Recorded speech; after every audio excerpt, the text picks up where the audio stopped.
I'm David Berger. You kind of heard a little bit about me. I'm going to get this computer set back up here. Okay. So, just a little bit about me. I did my pediatric residency here at Tampa General, class of 97. I started using supplements with the department's blessing at Tampa General on Davis Island, one Davis, the use of supplements, and for little things like just helping boost the immune system, get over colds and things like that. So I've been a pediatrician now for all of that time, since 1997, and I started doing functional medicine work. So if you're not familiar with functional medicine, you ask the most basic question: how are you functioning? Are you functioning great? You're probably doing great. But if there's other parts of your life, whether it's your sleep, your digestion, your mood, or whatever, then maybe you're not functioning so well. And so there's things that we do looking at both nutritional approaches, lifestyle approaches, deficiencies, toxicity, to help get things as close to helpful and balanced as possible. So in my work with children with autism, and we started seeing some real improvements and people were getting better. And then the parents said to me, a few parents, we want to have another kid. We're scared that this is going to happen again. Is there something that we could do to maybe even these same tests and types of treatments before we get pregnant? And I was like, well, that sounds like the smartest, logical thing that I've heard in a long time. Of course we can. And so we started doing it. And I first noted that when we looked at a lot of the tests, I couldn't tell the mom from her kid. If I cross the name out, cross the age out. And so we started treating it. And so if you have a child with autism, there's a 1 in 5 chance of having a second child. Okay, and overall, as you may now know, America, 1 in 36 children are having a diagnosis of autism. And so in our practice, since we started doing this, I think we've had 2 children with autism who have a second child, who were about 1 in 50 as opposed to like 1 in 5. And in terms of children with autism, we're about 1 in 300 to 1 in 400. And I'm referring to children who are born into the practice. So whether you came to me preconception, during pregnancy, or during the neonatal period. So I have people transfer in all the time, but that's like my cohort that I'm using to talk about, is kids born into my practice. Okay, so, got a little ahead of myself like that. Okay, so many years ago, 2012, I was asked to publish from preconception to infancy, environmental and nutritional strategies for lowering the risk of autism, of which a lot of we're going to be talking about today will be part of that. And Jenny McCarthy happened to have been on the cover of that, so I figured, hey, I'm sharing a magazine in front with Jenny McCarthy, so I figured put that up there, why not? So but you can see my little titles up there in the corner. All right, so the power of nutrition, and I realize that I'm a little bit of a preaching to the choir here, which is awesome, because obviously you understand the importance of health and nutrition and science. And so it's really nice but obviously a lot of people are hearing about this, and a lot of people have even come around to this. A lot of it started with COVID, when nobody knew what to do. But we were looking, well, how can we keep our bodies healthier? And people started learning about things like vitamin D and zinc and eating healthy, anti-inflammatory diets. We knew COVID storms were when the inflammation went crazy on us, and how can we keep the inflammation down? So there's a lot that we can do to never allow the immune system to overexplode. It's kind of like a Goldilocks with our immune system. You don't want it too strong. That is hyperinflammatory conditions like allergies, asthma, and eczema, autoimmune diseases. You don't want your immune system too weak, because then you're prone to infections. So you want to keep it balanced. And so a lot of what we're doing here is just trying to find that right balance for people, and different nutritional needs, dietary needs will may be different. But there are so many gaps. If you've heard the term the SAD diet, the standard American diet. So there's so much gaps in what most people are eating. And most people are eating ultra-processed foods, just pesticides, all kinds of things that we're being exposed to on a daily basis. Glyphosate, which is the Roundup, it's in everybody. There are people like on top of mountains off the grid, and they're still doing it. A lab that I was working with for a little while still don't do this test anymore. They found it in everybody. I'm like, well, what's the reference range? We can't even figure out what the reference range is, because we don't know what the safe. We know it's not safe, and everybody's got it in it, so we have no way of figuring that out. So, but of course, if we emphasize an organic and clean eating, that usually gets us pretty far. Now, in terms of pediatrics, and of course, this is where my real passion is. So children who are more vulnerable if they're exposed to pesticides, it affects their detoxification systems while they're developing. And studies have been linked between the pesticide exposure, developmental delays, and neurotoxicity. And of course, organic produce has been shown to contain fewer pesticide residues, That's obviously not a shocker to anybody, but not everybody has the option to it or has the accessibility to it, which is why we need to make it a national standard to have non-pesticides in our foods, and why we need to be avoiding food colorings and all of the other things that we all know are problematic.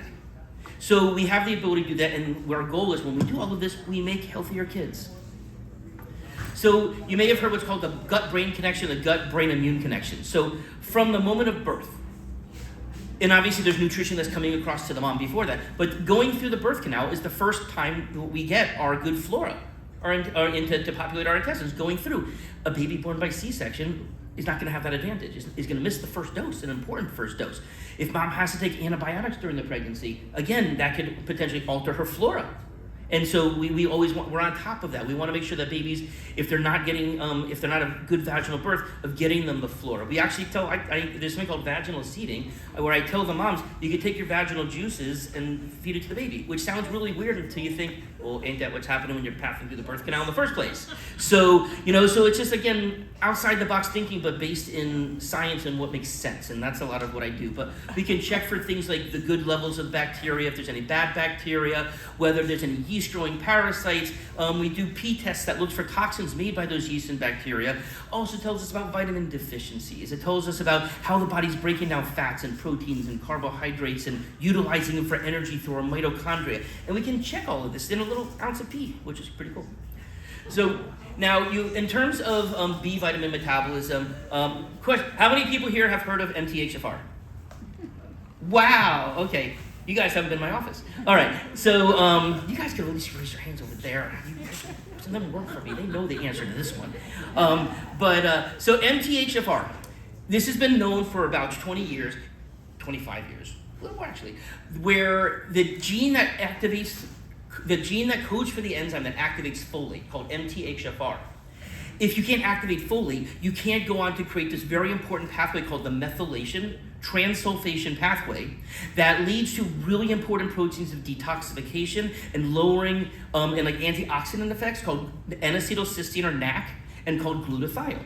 So it's a bunch of dominoes. And if the first domino can't fall right because you can't activate your folate, you can take activated folate. Now, what is the one thing that we presume is in every prenatal vitamin? Folate, right? It's the key, right? But what if that woman can't activate it? Well, we can test. We can give them a prenatal vitamin that has methylfolate in it. So there's things that we can do right then and there to all of a sudden change around their ability to detoxify and keep inflammation low. Great things during pregnancy, great things during life. So you can give perk forms. Okay, so vitamin D. How many people have heard of vitamin D, right? Yeah. Okay. All right. So vitamin D, obviously you all known it for helping build bones. And the blood levels that people do, and the reference range will say like between 30 to 100. And 30 is fine if you want to build bones. But if you want to have a healthy immune system to fight off viruses and bacteria, 50 is where you want to be. If you have autoimmunity, again, there's hyperinflammatory conditions, and some mental health and behavioral stuff, 70. And I have doctors who will freak out. You're giving how much vitamin D to that patient? 10,000, 15,000 units? Are you crazy? 800 is the recommended daily allowance. And I'll say, you asked the wrong question. You should ask me what's their blood level. Because I check everybody before I do that, and I try to get everybody, I figure, even if I got everybody to 65, if normal's 35 to 100, that's the middle. And why do you have a problem with the middle? Because they don't know. So we have to educate them. Zinc. So if you hang out with me long enough, you will probably start dreaming about zinc and vitamin D. My wife probably does already, or not. So zinc, there's over 300 enzymatic reactions, including immune function, wound healing. We kind of all know about that. Zinc deficiency is common in people who have poor diets, and that can lead to more infections, potentially more antibiotics, although most antibiotics are actually not needed because they're viruses, but they still get thrown on it. We check the zinc plasma level. That's what tells us it gets into the body through diet or supplement. The red blood cell level tells us if it's getting inside the cells. So sometimes it's not a deficiency problem, it's a transportation problem. And we can give a form of quercetin called quercetin phytosome, which is a zinc ionophore, which helps move the zinc into the cells. So again, I want to know what I'm dealing with. I'm not just throwing people on 50 milligrams of zinc and saying, have a nice day. We then follow up on these tests to make sure where we're at. Fluoride. Okay, so obviously a lot been in the news on fluoride. Obviously what went through in the vote that didn't pass a couple weeks ago. But there is something to this. Okay, so you can see what I'm quoting here is from the CDC, is from JAMA. Fluoridated water does, of course, first of all, it reduces cavities by about 25% in children and adults. Obviously more impactful in underserved populations that may not be able to have as good dental care as other people. But it's a serious thing. But we also have seen maternal urinary fluoride. So what they do is how much they pee out is obviously indicating, of course, how much is going in. But they actually look to see about the levels of fluoride in the urine, and found in this one study that JAMA put out that nearly double the risk of child neurobehavioral issues. And their conclusion, prenatal fluoride exposure may increase neurobehavioral risks in children. Well, that's kind of a certain concern. That, I think, warrants more studies, right? Should we be making policies of pulling in everybody's water because one study said it? No, not necessarily. Hillsborough actually, in the national standards of how much you're allowed to have in the water, Hillsborough is actually a little lower than the low end. So actually, we don't even get that much fluoride here compared to in other communities around the country. But then another one, and JAMA did this, and that's just this year. And what they did is they actually looked at, they did it in quatriles. So, 50% being the mean average for the fluoride urine level, so 25, 75, and 100%. And in these quatriles, they found that the higher quatriles, the more IQ points went down. So, and it was just like a very linear type of thing. But they did find that the urine and fluoride at all levels, if it was elevated, but that it did also show IQ loss there. So, again, point of concern, but what they actually showed here is that, 1 milligram per liter fluorine in the urine. So that's kind of a typical thing. But if you get up to the higher amount, that's a 6.5 IQ points. And, and while that may not sound like a lot, as one of my mentors said, I sure wish I had that right now. So, you could all use some of that. Okay, now you've been hearing about seed oils. Okay, so there's a lot of misinformation about that. Okay, omega-6 fatty acids, which are found in many seed oils, can promote inflammation, especially in the SAD diet. Now, it's felt that a healthy diet would have about 4 parts omega-6 fatty acids to 1 part omega-3, which is like the fish, flax, like we all know is good for our brains, good for our hearts. The standard American diet is between 16:1 and 20:1. So part of it is we're getting way too much, and that's found in a lot of ultra-processed foods, but it is found in some seed oils. But here's the thing, flaxseed oil, that's omega-3 fatty acids, there's no omega-6 in it whatsoever. While sunflower oil has one of the highest amounts of omega-6s, safflower oil, which some people may even think of almost, sounds pretty similar, the same, is actually almost like olive oil. So the fruit oils, which are olive oil and avocado oil, those are by far the best. They're high in omega-9 fatty acids. So just getting to understand this, and we can make modifications of what we're doing. Now, any oil, if you cook it hot enough, if it's smoke, if you see smoke, it's broke. Okay, that it's been structurally damaged, and that can lead to trans fatty acids. So anytime where you're seeing smoke coming off of a flame, that's not what you want to be cooking your food in. But lower temperatures, that's fine. Also, with the seed oils, and one of the things that's also, so it does depend on how they process it. Okay, so there are cold presses and other types of things that don't cause damage to the omega-6s, but when they use high heat to extract it, or they use hexane or other solvents, that can also damage it. So even if it's a seed oil that isn't high in it, but any kind of oil, if that's done to, it'll cause damage. So you have to know what you're doing. You have to really learn a little bit about this. Now, prenatal vitamins, which we were talking about a little while ago.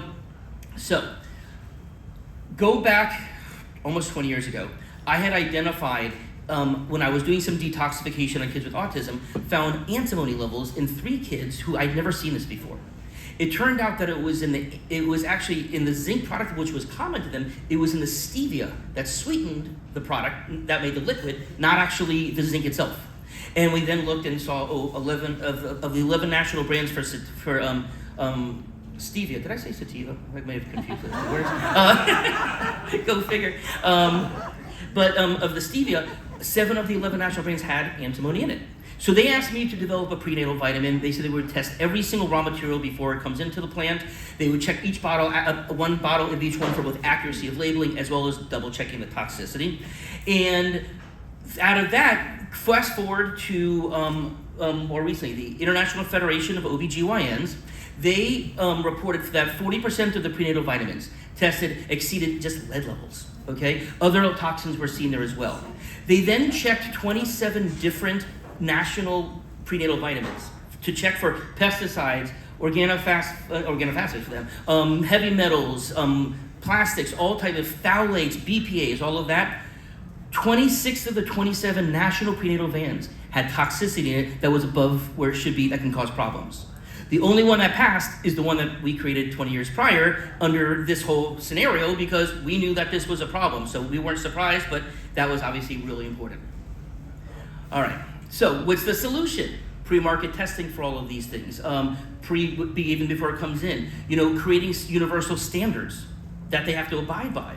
You know what, a few lawsuits against these companies because someone found too much lead in it, they'll change. Those lawsuits are happening. Call to action, so clinicians, we can be advocating for this. The manufacturers, they can test the raw materials before they get sent to the laboratory, before they get to the company, because then they don't have to take it back when the company rejects it. It keeps the cost down. And of course, consumers, do your research and choose products that you can verify. Okay, so plastics, we've heard of microplastics and nanoplastics. Don't even get started on the nanoplastics. If we hear about microplastics, we have no idea what they're doing, but they're much smaller and they're getting into cells much more so than microplastics because, as you can see, nanoparticles of less than 100 nanometers, whereas microplastics are bigger. So that's a problem. And you may have heard about what are called forever chemicals, right? So those stay in our bodies forever, okay? But we can be reducing, so in terms of plastics, I mentioned the BPAs, that what makes plastic hard. Phthalates is what makes plastic soft and flexible. They're both toxic, okay? But and a lot of people drink water bottles, right? If you're drinking out of water, heat makes it worse. So if you're putting heat in plastic, that's even worse. But you can use reverse osmosis to filter it out. You can purchase water in glass, and instead of plastic containers, you can store water and you drink in stainless steel glass is how you drink. You can avoid single-use packaging, etc. Okay. They then tested baby food, and guess what found? Rice-based foods. They found. I think I actually went back one. Hold on a second. No, okay. So they found arsenic in a lot of rice-based baby food. They're finding lead in baby food, right? Even some organic companies got dinged for it. So again, investigate. Know what you're looking at. The FDA now has a program called the Closer to Zero. They're actually on the national level. They are working on this. Way too slow, but they're working on it. Now, I do think that this is not something that's going to be cut as all the federal budgeting is being cut, because we do know that RFK Jr. is an advocate for removing toxins from our kids, and he does believe that toxins are contributing to things like autism and cancer and stuff. I agree with that. In fact, I think he actually agrees with everything that I say. I just don't agree with everything he says. But the reality is that a lot of what he is advocating for actually makes a lot of sense. He just says some things that are just so out there and irresponsible and unreliable and made up that the good stuff is going to have a hard time getting through to people like us, because we're like, are we going to listen to anything he's saying? That's a problem. But I think that this is a movement that they will grab onto because it is what they're advocating for. So that is really, really good. So, and kind of a conclusion here. So, Preconception to Infancy, P2I. This is now an international movement. So Dr. Jean Conroy and Dr. Nicole, they are she was the president at the time of the International Federation of OBGYNs who did this study. And Dr. Jose Cordero is a former assistant surgeon general who his life work has been looking at toxicity in pregnancy. And myself. We are the four current faculty members of P2I International, where we are going out and teaching. So Dr. Conroy is meeting next week and doing grand rounds at Harvard OBGYN. She did it at UCSF, San Francisco, last month. We will be having a tour, and the goal will be to be bringing here by the end of the year as well, so we'll have a little traveling roadshow. So I'm also writing a book. It's called Making Healthy Kids from Preconception to Infancy Beyond. I'll leave that up there if you want to be notified when it is. It'll come out during the holidays, so it'll probably make great gifts for everybody that you want to give. But also, I have a health education media company. So my YouTube channel is Dr. David MD. And I have about 700 videos, all kind of stuff like I'm showing you right here, including one of these. Maybe this shows up there if the video came out right. But our goal is, this is a consumer-based book. We're teaching the doctors through these organizations, and it looks like the American College of Obstetrics and Pediatrics, they're listening. They're coming on board. But I wanted to write something that everybody can listen to, or doctors who don't know much, but maybe hearing it from a pediatrician as opposed to someone from HHS, maybe they'll listen. So that's my goal. My goal is to save this planet, or at least save the kids on our planet or something. I don't know. Maybe this planet's not savable anymore. I don't know. Anyways, thank you very much.